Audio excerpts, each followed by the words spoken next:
noblegoldinvestment.com, which is www.pastorpaulgold.com. That's www.pastorpaulgold.com. Chances are you've been here before. The chaos in the markets, the oil prices, the stocks, just when you thought it was safe and interest rates started rising. Then new threats came out of nowhere.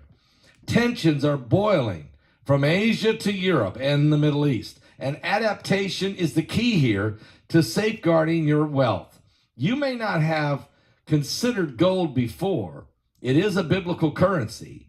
It's not speculation, but insurance. Noble Gold Investment at www.pastorpaulgold.com have been protecting investors from disasters for years with precious metals. So if you're worried, it might be time to take a fresh look at how to use gold and silver to your advantage. You see, gold is a proven safe haven. It's a shield to help you with your retirement funds, your portfolio, your 401k, and to help you in this insane world we're in, and to help balance against the uncertainties. If it helps, go to www.pastorpaulgold.com and know that they're going to give away this beautiful 3 ounces of pure silver, this coin right here, called the Silver American Virtue Coin, for every person that sets up a new IRA this month. So if you open it up, you roll over 401k or diversify some of your retirement funds, start an IRA, they'll give you this beautiful 3 ounces of pure silver called Silver American Virtue Coin. They'll give it to you for free. Just pick up the phone and call them tomorrow morning at 877-646-5347. That's 877-646-5347. And tell them that Pastor Paul sent you there, okay? On Monday, Palestinians undertook the challenging task of digging under collapsed buildings to recover bodies of families who lost their lives in strikes around Gaza.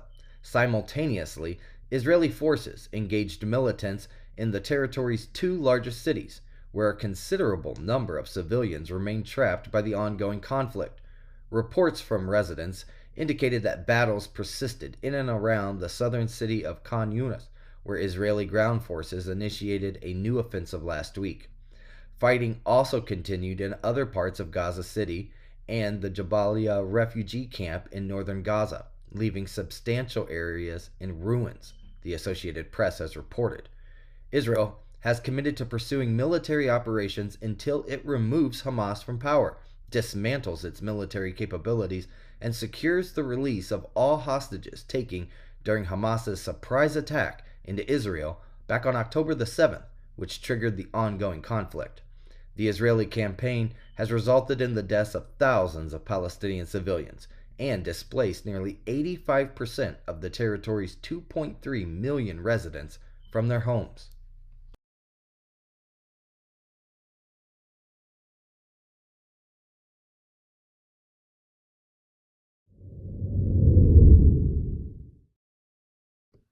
The identified suspect accused of fatally stabbing a Catholic priest in a small Nebraska community is Kieri L. Williams, a 43-year-old resident of Sioux City, Iowa.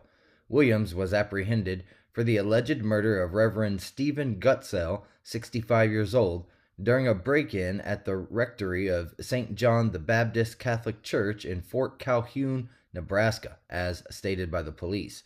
Charges of homicide and the use of a weapon to commit a felony were announced by the Washington County Sheriff in connection to Williams. The incident unfolded when Gutzel, 65, made a 911 call at around 5 a.m., reporting an attempted break-in at the rectory, the Daily Mail reported. Upon arriving at the scene, law enforcement discovered Gutzel injured, with an alleged assailant inside. The motive behind Williams' attack on Gutzel remains unclear. Following the incident, Gutzel was transported to an local area Omaha, Nebraska hospital, where he succumbed to stab injuries, according to church officials. The suspect was taken into custody at the Washington County Jail, and authorities have stated that the investigation is still ongoing.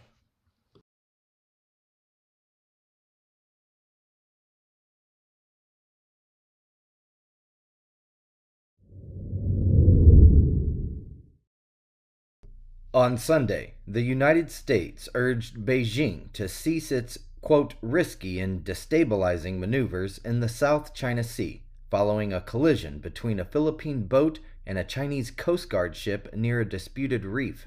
Both nations exchanged accusations in the aftermath of the incident, marking the most recent clash in the contested maritime region. The collision occurred as part of a Philippine resupply mission to a small outpost on 2nd Thomas Shoal in the Spratly Islands, an area of heightened tensions between Manila and Beijing.